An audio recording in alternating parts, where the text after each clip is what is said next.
Seguimos en Club de Liderazgo.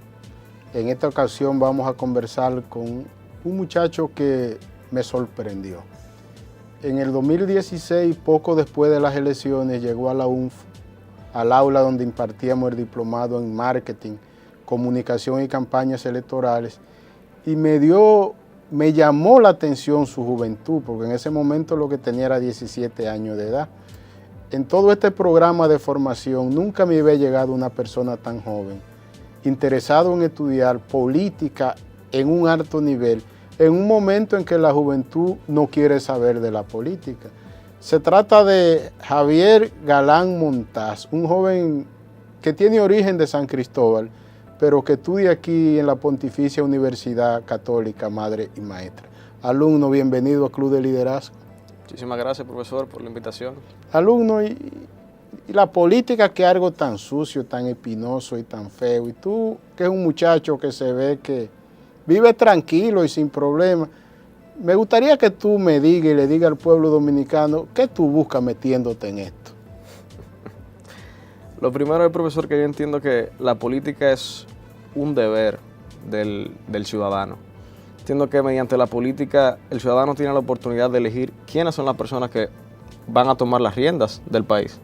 Entonces, en la política yo veo un deber de tomar una acción, de representación, que verdaderamente a mí me llamó mucho porque en ese preciso momento, en el año 2016, ya había participado en la campaña electoral junto con 17 años. Pero no votaste. No voté, pero eso no lo saben los dirigentes. No voté, pero ahí fue que me entró esas ganas de adquirir conocimiento. Yo empecé a buscar y me encuentro con el diplomado en marketing político, campañas electorales y comunicación. Y verdaderamente ahí pude establecer contacto con personas que sentían ese verdadero motivo de participar en política. Jóvenes que lo que buscan es hacer un cambio, aportar algo desde una plataforma que, si bien es cierto que entiendo que los políticos actuales deben de tener un respaldo en cuanto a los operativos sociales, también es bueno participar en la política, porque esa acción, ese sentimiento de ayudar a las personas, también uno puede plasmarlo en la política, que son ya asumiendo responsabilidades nacionales. O sea, entonces tú ves la política como el motor para la transformación social y económica de los pueblos. Tú ves en la política la columna y el eje central del desarrollo. Y tú consideras que los jóvenes deben participar en la política. Precisamente. ¿Cuáles amenazas tú ves en el sistema si los jóvenes se mantienen indiferentes a la política y a los partidos? Lo primero es que, como había mencionado Félix Pacheco, existe un cambio generacional. Como él mencionó en el año 1990-2020, la generación que está creciendo, que creció con los líderes actuales, seguirá creciendo y mientras sigan esas mismas personas, el nivel de representación de esa generación que está creciendo va a disminuir. Y sencillamente el mensaje que yo le tengo a todo joven es que se prepare, que busquen su espacio precisamente. Y ahora mismo estamos viendo una camada de jóvenes. Cuando digo jóvenes me refiero a jóvenes en conjunto, porque realmente quienes han llevado esa labor partidaria de luchar a favor de la cuota de la juventud han sido ya unos jóvenes profesionales, unos con maestría, preparados, que han hecho vida política partidaria y que no han sentido ese nivel de representatividad. O sea, tú entonces percibes, alumno, que el segmento joven a que tú perteneces está produciendo su propio liderazgo. Verdaderamente. Y que lo que hace falta es que los partidos lo reconozcan. Verdaderamente. Y lo digo tanto en el segmento joven porque yo me considero una persona de 19 años. Yo no he hecho vida partidaria como tal. Uno puede oficialmente formar el partido a los 18 años.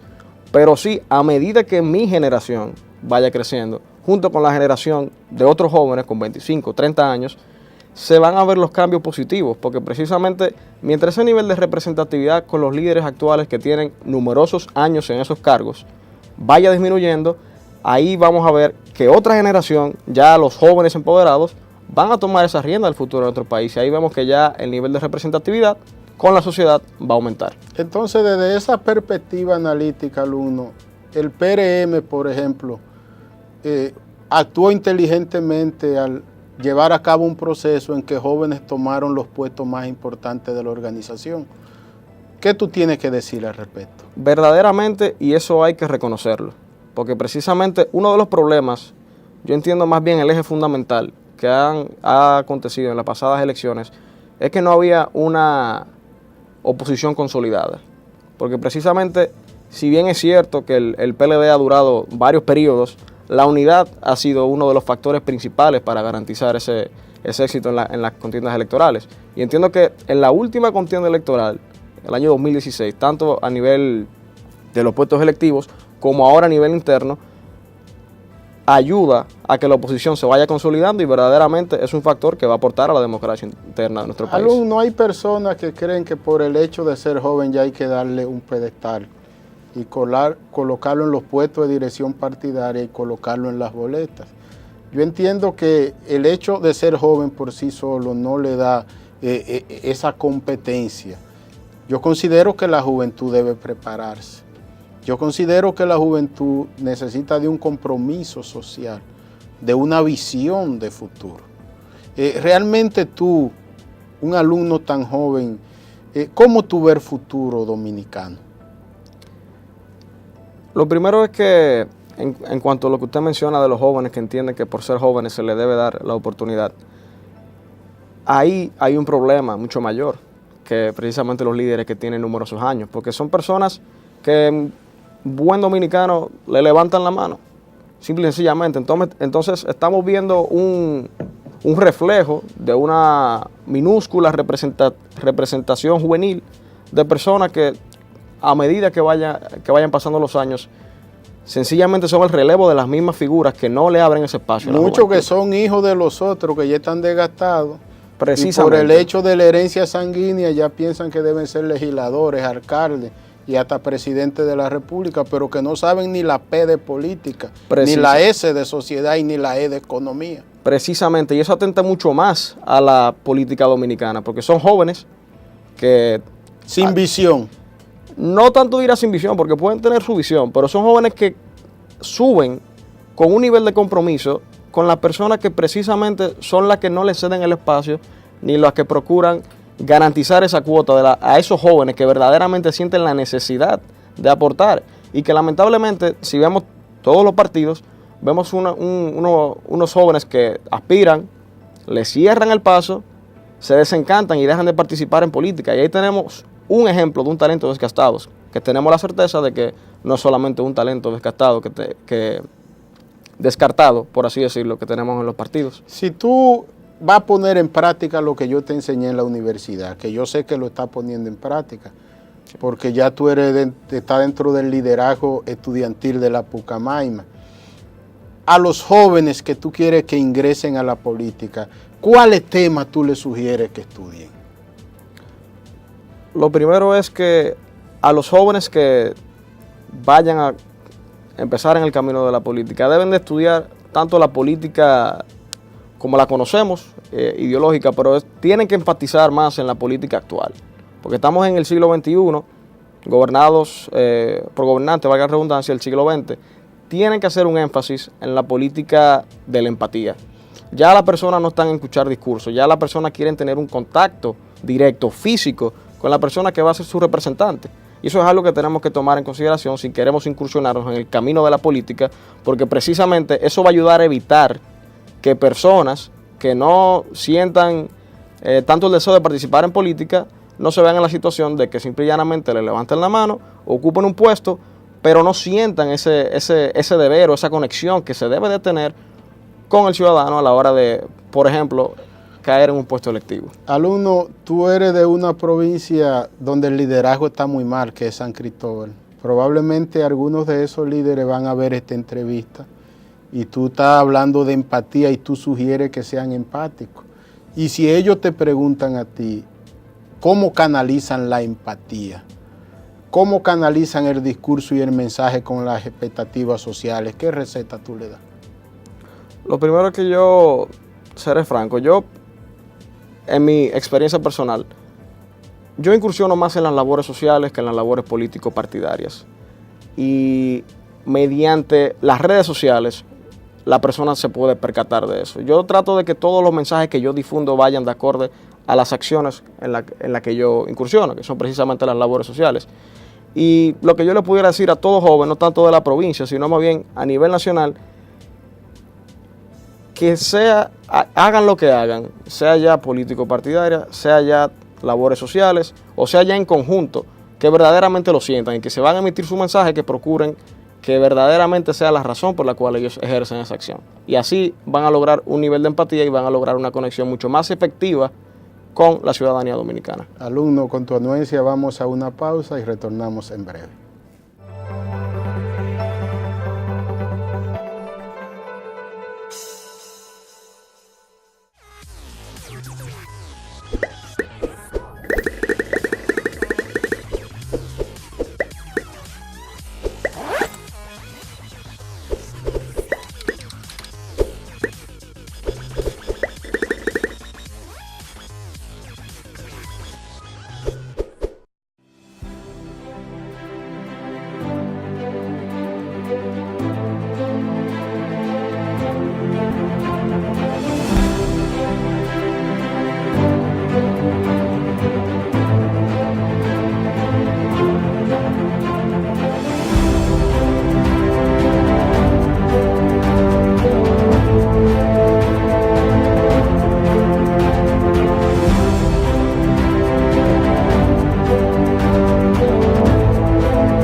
Cumplimos.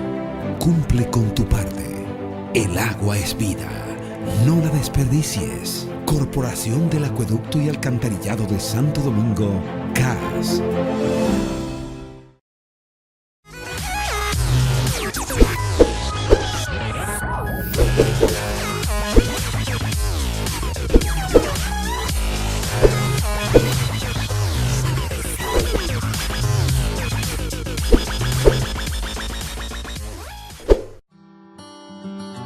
Yo quería seguir estudiando, pero mi madre me dijo, no se puede, porque no hay intérprete, y yo me sentía frustrado. Seguimos buscando y encontramos esta escuela, gracias a Dios.